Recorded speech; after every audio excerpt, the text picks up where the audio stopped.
बिस्मिल्लाहिर्रहमानिर्रहीम। अस्सलाम वालेकुम नाज़रीन, आप देख रहे हैं अपने मेज़बान चौधरी सोहेब अली की आवाज़ में अवाम बाज़ शोबिज़ एंटरटेनमेंट सेशन। आपको हम खुश आमदीद कहते हैं। नई एपिसोड में आपको बहुत बहुत खुश आमदीद। और आपने अगर इस चैनल को अभी तक सब्सक्राइब नहीं किया है तो इसको सब्सक्राइब कर लें ताकि आपको हर अपडेट और वीडियो की मालूमात मौसूल हो जाए।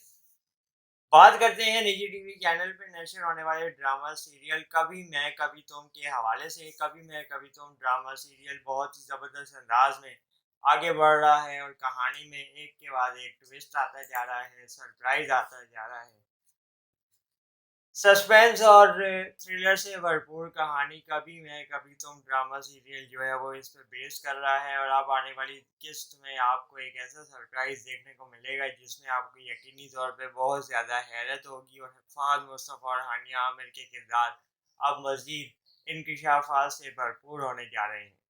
फहद मुस्तफ़ा और हानिया आमिर की जोड़ी ड्रामे में अब आगे कितनी देर इकट्ठी रह सकेगी और कितनी देर कायम रह सकेगी, इस बात का बहुत ज़्यादा गुमान और लोगों के ज़हनों में तशवीश आ रही है।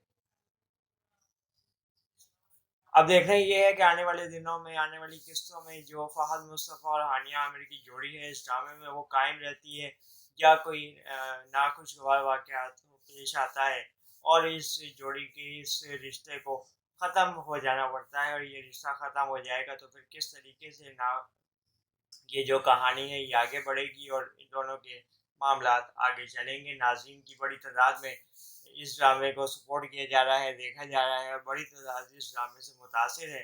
और फहद मुस्तफ़ा और हानिया आमिर की बेहतरीन अदाकारी की भी मोतरफ दिखाई दे रही है।